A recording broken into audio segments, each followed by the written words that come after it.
নমস্কার বন্ধুরা, সুস্মিতার রান্নাঘর স্লাইস অফ লাইফে আরও একবার আপনাদের সকলকে স্বাগত জানাই। কাকরোল দিয়ে দুর্দান্ত স্বাদের একটা রান্নার রেসিপি নিয়ে আবারও চলে এসেছি আজকের পর্বে। পেঁয়াজ রসুন ছাড়া সম্পূর্ণ নিরামিষভাবে তৈরি একটা রান্না, তবে নিরামিষ হওয়া সত্ত্বেও খেতে কিন্তু অসাধারণ। যারা পেঁয়াজ রসুন খান না বা পছন্দ করেন না, স্পেশালি তাদের জন্য আমার আজকের এই রেসিপি। আশা করছি আপনাদের ভালো লাগবে, দেখে নিন রেসিপি। এর জন্য আমি 4টে বড় সাইজের কাকরোল নিয়েছি। কাকরোলের মাথার দিক আর পেছন দিকটা অল্প করে কেটে বাদ দিয়ে নিয়ে মাঝ বরাবর লম্বালম্বি 2 টুকরোয় কাকরোলগুলোকে এখন কেটে নিচ্ছি। গোটা কাকরোল সেদ্ধ হতে সময়টা যেহেতু বেশি নেয়, তাই এইভাবে কাকরোলগুলোকে কেটে নিলে পরে সেদ্ধ হতে সময়টা অনেক কম নেবে। তো সবকটা কাকরোলকেই দেখুন কেটে নিয়েছি। এবার একটা কড়াইতে বেশ খানিকটা জল গরম হতে বসিয়েছি। জল ফুটে উঠেছে, জলের মধ্যে দিয়ে দিলাম 1/2 টিস্পুন নুন আর কেটে রাখা কাকরোলের টুকরোগুলো।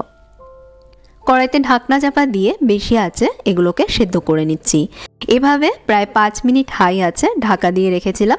কাকরোলের সবুজ রং চেঞ্জ হয়ে এখন দেখুন একটু হলদেটে দেখতে লাগছে, মানে এগুলো সেদ্ধ হয়ে গেছে।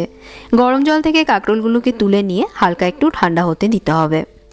কিছুক্ষণ রেখে দিয়েছিলাম, ঠান্ডা হয়ে গেছে। এবার প্রত্যেকটা কাকরোলের ভেতর থেকে বীজ সমেত শাঁস বের করে নিতে হবে।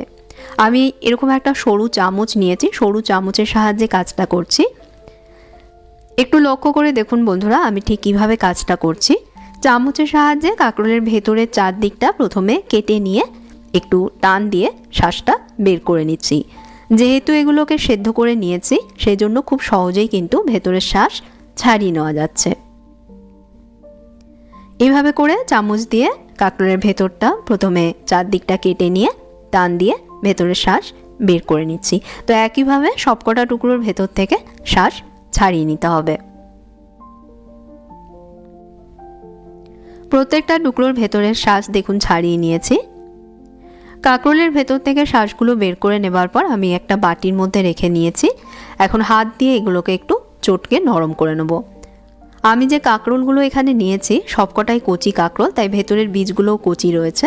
তবে অনেক সময় বুড়ো কাকরোল হলে বীজগুলো দেখবেন হলুদ হয়ে যায়, সেরকম হলে হলুদ বীজগুলো কিন্তু অবশ্যই বাদ দিয়ে দেবেন। বীজ যদি হলুদ হয় অথবা শক্ত হয়, সেক্ষেত্রে মুখে পড়লে খেতে ভালো লাগবে না, তাই অবশ্য করে বাদ দিয়ে দেবেন। কয়েকটা বীজ হাতে একটু শক্ত লাগছে, তো আমি এগুলোকে বেছে নিচ্ছি।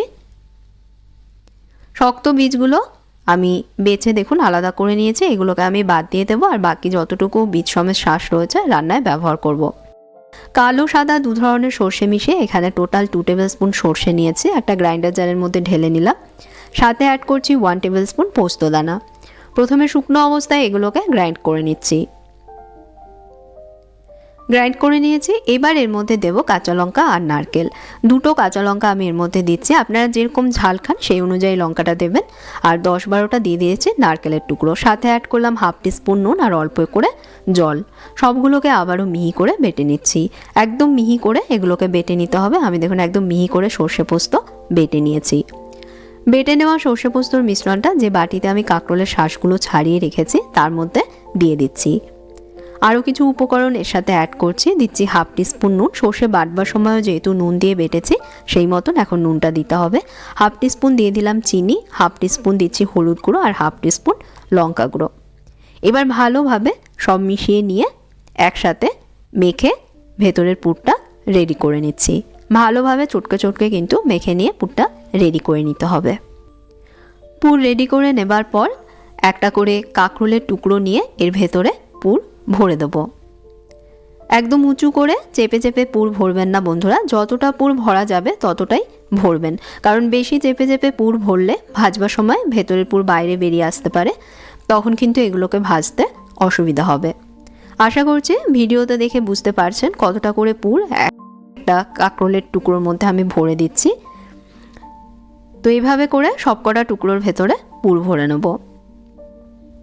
পুর ভরতে ভরতে ছোট্ট একটা রিমাইন্ডার দিয়ে রাখি বন্ধুরা, যদি আজকের ভিডিওটা আপনাদের ভালো লাগে প্লিজ একটা লাইক দেবেন, শেয়ার করবেন ভিডিওটা। রেসিপি সংক্রান্ত কোনো প্রশ্ন থাকলে কমেন্টস করে জানাতে পারেন এবং পরবর্তী রেসিপিগুলো দেখতে চ্যানেলটাকে অবশ্যই সাবস্ক্রাইব করবেন।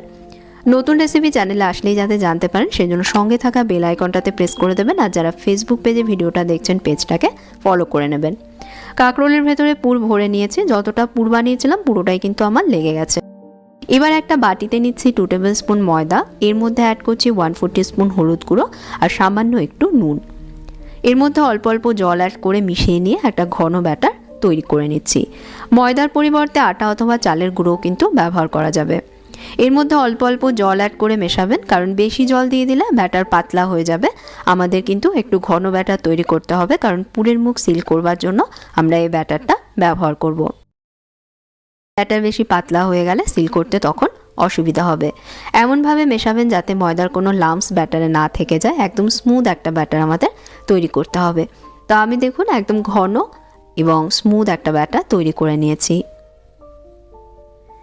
এবার একটা একটা করে পুর ভরা কাঁকরোলের টুকরো নেব আর ময়দার ব্যাটার এর উপরে দিয়ে মুখটা সিল করে নেব। চামচের সাহায্যে অল্প করে ব্যাটার নিয়ে এর উপরে দিয়ে মুখটা আমি সিল করে নিচ্ছি। একইভাবে সবকটা কাঁকরোলের মুখ সিল করে নেব। ভাজবার জন্য একটা ফ্রাইং প্যানে পর্যাপ্ত পরিমাণ সর্ষের তেল গরম করে নিয়েছি। তেলের কাঁচা গন্ধ চলে গেলে একটা একটা করে কাঁকরোলের টুকরোগুলো তেলের মধ্যে দিয়ে দিচ্ছি। তেলে দেবার সময় অবশ্য করে যে দিকটা ময়দার ব্যাটারে সিল করে নেওয়া হয়েছে সেই দিকটা আগে তেলের দিকে দিতে হবে, যাতে মুখটা ভালোভাবে সিল হয়ে যায়। কারণ ব্যাটারের সাইডটা তেলে আগে দিলে ভাজা হয়ে সিল হয়ে যাবে, যে কারণে ভেতরের পুর আর বাইরে বেরিয়ে আসবে না। ভালোভাবে একটা সাইড ভাজা হতে দেবেন। একটা সাইড ভাজা হয়ে গেলে এগুলোকে উল্টে দিয়ে অপর সাইডটাও ভেজে নিতে হবে। বাকি যে দুটো কাঁকরোলের টুকরো ছিল কড়াইতে এখন দিয়ে দিচ্ছি। ফার্স্ট ব্যাচের অপর সাইডটা ভাজা হতে হতে এই দুটো ভাজা হয়ে যাবে। কাঁচা অবস্থায় এগুলোকে উল্টাবেন না। যখন একটা সাইডে সোনালি রং চলে আসবে, মানে ভালোভাবে ভাজা হয়ে যাবে, তখনই কিন্তু এগুলোকে উল্টাবেন আর অপর সাইডটাও ভেজে নেবেন। ভাজবার সময় গ্যাসের আঁচ বেশি থেকে লো মিডিয়ামে রেখে এগুলোকে ভাজতে হবে। যেহেতু কাঁকরোলগুলো আগে থেকেই সেদ্ধ করা রয়েছে, সেজন্য এগুলো ভাজতে খুব বেশি সময় লাগবে না। 3 থেকে 4 মিনিটের মধ্যেই দেখবেন ভাজা হয়ে যাবে। সবকটা পুর ভাজা হয়ে গেছে, এগুলোকে তুলে নিচ্ছি।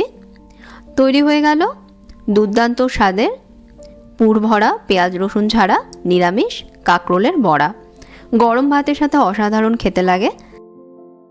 কেমন লাগলো আজকের ভিডিওটা জানাবেন বন্ধুরা। রেসিপিটা ভালো লেগে থাকলে অবশ্যই বাড়িতে ট্রাই করবেন। আশা করছি আপনাদেরও খুবই ভালো লাগবে। আর ভিডিওটা ভালো লেগে থাকলে প্লিজ ভিডিওতে একটা লাইক দেবেন এবং শেয়ার করবেন। আর চ্যানেলটাকে সাবস্ক্রাইব করতে ভুলবেন না। আপনারা ভালো থাকবেন, ভালো রাখবেন। ধন্যবাদ।